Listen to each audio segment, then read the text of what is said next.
안녕하세요. 코인킹 곽두팔입니다. 오늘도 긍정적인 내용 2개와 그리고 악재라 보고 있는 내용 하나를 준비했습니다. 거시적인 부분은 여전히 안 좋은 상황이고 또 저번 영상처럼 너무 많이 다뤘기 때문에 많은 분들이 이제는 웬만하면 다 아는 내용들이고 좀 더 지금 상황에 도움이 되는 내용들로 준비를 했습니다. 먼저 첫 번째로 비트코인 거래 간 손바뀜이 있었고 새로운 스마트 웨일의 출현이라는 내용입니다. 이 손바뀜에 대한 내용을 이해하기 위해선 그 전에 다뤘던 거래들의 거래소 입금에 대한 내용을 알고 계셔야 됩니다. 그 내용이 길어 최대한 간단하게 설명을 다시 해드리면 먼저 최근 거래소 평균 입금량으로 정리한 지표를 한번 체크해 보겠습니다. 2020년 3월에 거래들의 거래소 평균 입금량은 엄청난 수치를 보여줬습니다. 그리고 이후 그렇다 할 입금량을 보여주지 않던 비트코인은 올해 5월 그리고 현재 6월 엄청난 수치로 상승하는 모습을 보여주고 있습니다. 최근 입금이 최대치를 기록하고 있고 오히려 20년 3월보다 더 큰 수치를 기록하고 있습니다. 여기서 우리는 특이한 걸 발견할 수가 있는데 바로 2020년 3월에 거래소 평균 입금량이 엄청나게 늘어난 이후 비트코인의 가격은 오히려 상승을 했으며 대하락장 이후 대상승장의 시작점이 되었습니다. 그리고 입금량을 체크하면 거래소의 출금량도 같이 체크를 해야 하는데 최근 거래소 평균 출금량 지표를 보면 마찬가지로 최고치를 기록하고 있습니다. 입금된 수치와 같은 수준으로 출금이 발생을 했다는 건데 이 입금량은 우리가 대부분 아는 것처럼 거래소 입금 후 단순히 시장에 던지기 위한 용도가 아닌 다른 목적으로 인해서 입금 이후에 출금이 같이 반복되는 패턴이 보여졌다고 판단을 하고 있습니다. 그리고 추가로 가져온 지표가 있는데 바로 전체 거래소 거래 비율입니다. 거래소 거래 비율은 거래소의 전체 코인 입금량 대비 상위 10건의 입금량으로 값이 높다면 거래 투자자들이 거래소를 많이 이용하고 있다고 판단할 수 있는 지표입니다. 여기서 중요하게 봐야 하는 부분은 1번부터 7번까지 체크를 해봤습니다. 우선 1번은 2021년 2월 비트가 신고점을 달성했을 때 시점입니다. 저 시점에서 비트는 소폭 가격이 빠졌지만 이후 2021년 3월에 신고점을 달성하게 되고 그때가 바로 2번입니다. 그리고 이후 비트는 또다시 신고점을 달성한 뒤에 급격하게 빠지는 모습을 보여줍니다. 사실상 이번 구간 이후 거래소 거래 비율의 높은 수치는 2021년 7월까지 나타나지 않았습니다. 그리고 2021년 7월에 3번 지점에서 거래소 거래 비율은 또다시 높은 수치로 올라옵니다. 그리고 이때부터 비트는 어떤 모습이었는지 한번 보면 추가 반등 및 상승장이 나오면서 비트는 신고점을 달성하게 됩니다. 그리고 3번 지점 이후 또다시 거래 비율은 그렇다 할 높은 수치를 보여주지 않다가 2022년 4월에 5번, 2022년 5월에 6번, 그리고 2022년 6월에 7번 급격하게 증가를 합니다. 거래 투자자들이 최근에 거래소를 많이 이용하고 있다고 해석할 수가 있습니다. 그리고 저는 여기서 5번, 6번, 7번을 3번, 4번에 비교를 해보기로 했습니다. 왜냐하면 4번만큼의 거래 비율이 현재 5번부터 들어오기 시작을 했고 한 달에 한 번씩 계속해서 거래 비율이 높은 수치를 나타내는 날이 지속적으로 포착이 됐기 때문입니다. 거래 비율이 작년에 가장 높은 수치를 기록했던 건 2021년 7월 신고점을 달성할 수 있었던 상승장의 바닥 시점이 체크되었던 구간입니다. 그리고 현재 다시 거래 비율이 상당히 늘어난 모습을 보여주고 있습니다. 24일에 기사화됐던 손바뀜이라는 이유를 설명하기 위해 그전 내용을 다시 한번 설명을 했었고 아마 한 번에 이해가 되는 내용은 아니라고 생각을 합니다. 여기서 손바뀜이란 기존에 비트코인을 갖고 있던 투자자들이 어떠한 상황 즉 차익 실현 및 손실 방지 목적으로 인해서 매도를 하면서 시장에 물량을 던질 때 새로운 투자자들이 시장의 상승을 예상하며 그 물량을 다 받아 먹으면서 투자자가 바뀌는 경우를 말합니다. 그러니 이번에 비트코인이 하락이 지속이 되면서 고래들의 심리 지지선이라 할 수 있는 28.7K가 무너졌고 이후 28.7K 하방으로 크게 하락을 하면서 18K까지 터치를 하는 시점에 즉 18K부터 28.7K 구간에 고래들의 손바뀜이 일어났다고 판단을 하고 있습니다. 그러니 기존에 체크되던 고래들의 거래소 출금과 함께 발생된 매도 물량을 새로운 고래들이 다시 받아 먹으면서 손바뀜 현상이 만들어졌다는 것 그리고 그 고래들은 이제 스마트 웨일로 불린다는 것입니다. 여기서 추가 근거로 코인베이스 프로의 비트코인 유출을 차트로 나타낸 지표를 보면 마찬가지로 고래들의 입금과 출금이 한꺼번에 이루어진 것을 확인해 볼 수가 있습니다. 결국 전체 거래소의 비트코인 보유 물량은 큰 변화가 없었다는 것인데 또한 그 물량을 코인베이스 프로 거래소로만 따져본다면 코인베이스 프로는 아무래도 미국의 대형 기관들과 거래를 주로 하는 거래소다 보니까 결국 미국 시장에서 고래끼리의 손바뀜이 있었다라고 판단할 수가 있다고 보고 있습니다. 결국 쉽게 쉽게 요약을 해보면 첫 번째로 고래들의 입금이 최대치를 기록을 했고, 두 번째로 고래들의 출금 또한 최대치를 기록을 했습니다. 마지막 세 번째로 고래들의 시장 참여마저 최대치를 기록한 상황입니다. 이걸 그대로 해석해 본다면 기존 고래들의 입금에 이어 시장에 매도를 진행을 했고, 그 물량을 현재 새로운 고래들이 받아먹는 단계입니다. 그 상태에서 새로운 고래들의 출금까지 최대치를 같이 기록한 상황이며, 이렇게 기존 고래들과 새로운 고래들이 매수 매도를 하기 위해 시장에 참여를 하니까 자연스럽게 고래들의 시장 참여율이 최대치를 기록할 수밖에 없다고 보고 있습니다. 이제 그 다음 두 번째로 보신 분들도 계시겠지만 오늘 설명해 드릴 내용은 트위터에 올라온 차트입니다. 바로 토탈3의 차트인데, 이 토탈3의 차트가 의미하는 내용은 비트코인과 이더리움을 제외한 전체 시가총액입니다. 현재 거시적으로 안 좋은 악재들을 제외하고 단순히 이 비트코인과 이더리움을 제외한 알트코인들의 전체 시가총액 차트로만 해석을 해봤을 때 적어도 알트의 반등장이 한 번은 오겠구나 라고 생각을 하게 됐습니다. 이제 이 차트를 보고 왜 알트의 반등장이 한 번 올 것인지에 대해 설명을 해드리면, 일단 토탈3 차트를 켜고 저는 여기서 트위터에 나온 내용처럼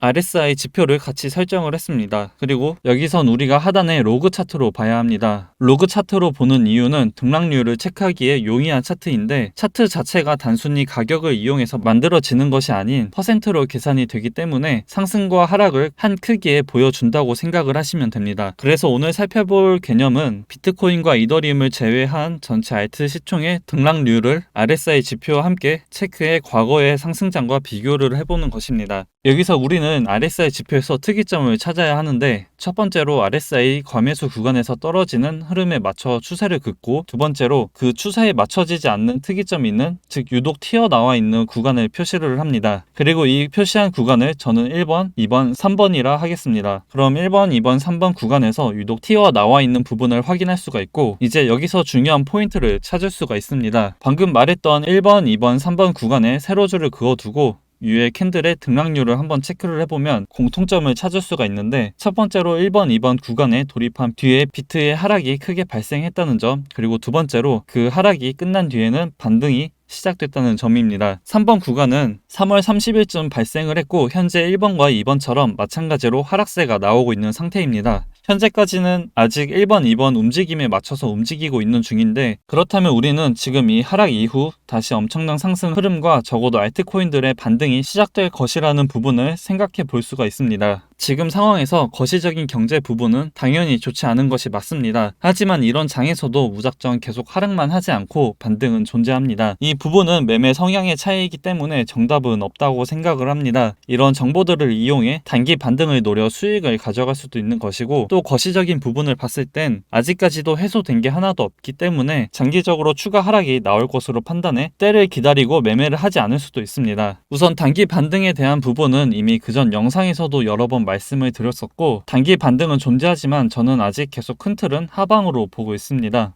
우선 단기 반등의 기준을 오늘도 다시 말씀드리면, 저는 6월 20일 저점이었던 19.6K를 깨지 않는다면 계속해서 관점이 동일합니다. 저항 구간은 6월 17일 고점이었던 21.3K 구간을 보고 있었는데, 현재 계속 도전을 하고 있는 중이며, 이 저항 구간을 깬다면 5일선과 21선 골든크로스로 저는 여기서 추가 상승이 더 나올 거라고 보고 있습니다. 그럼 이제 어떤 알트들을 주로 매매를 해야 하는지가 궁금하실 텐데, 이렇게 카바처럼 일본 기준으로 5일선과 21선 골든크로스가 이루어지기 직전 혹은 이제 막 일어난 코인들 위주로 매매하시는 걸 추천드립니다. 보면 아직 시작도 안 한 코인들이 많아서 현재 장 상황에 맞게 매매를 하시면 될 것 같고, 큰 테마는 NFT, 웹 3.0, 디파이, 잡코인으로 나눠 볼 수가 있습니다. 우선 저번 주부터 주말까진 웹 3.0 그리고 NFT 코인들이 반등이 나와주고 있고, 이 흐름을 타서 추가 상승을 노려도 됩니다. 아니면 아직 큰 반등이 안 나온 잡코인, 디파이 또는 중국 관련 코인들 위주로 순환 펌핑을 기다려도 된다고 보고 있습니다. 여기서 반등의 신호는 일본 기준으로 5일선과 21선 골든크로스로 보고 있습니다. 이 부분 꼭 체크하셔서 모두 좋은 결과가 있었으면 좋겠고, 이제 마지막으로 제가 보고 있는 현재 악재 중에 하나는 현재 대출 플랫폼인 셀시우스가 파산된다는 기사들이 현재 돌고 있습니다. 이번 주는 이 부분을 계속 주시하면서 장 대응하시면 큰 악재는 딱히 없다고 보고 있습니다. 특히나 지금 셀시우스 CEO인 알렉스 라신스키는 출국을 시도하다 당국의 제지를 받은 상태입니다. 공항에서 체포가 됐는지 아니면 단순히 이동에만 제한이 되어 있는지는 불확실한 상태이며 우선 이스라엘로 출국할 계획을 가졌다고 합니다. 이 부분은 언제 터질지 모르기 때문에 주시하시길 바라고, 이미 6월 13일 뱅크런 우려로 출금이 중단된 바 있습니다. 가볍게 넘어갈 이슈는 아니라고 생각을 하고 있고 장 상황에 맞게 좋은 대응을 하셨으면 좋겠습니다. 오늘 하루도 다들 고생 많으셨고 항상 시청 감사합니다. 내일은 더 좋은 내용들 준비해 찾아뵙겠습니다. 코인킹 곽도팔이었습니다.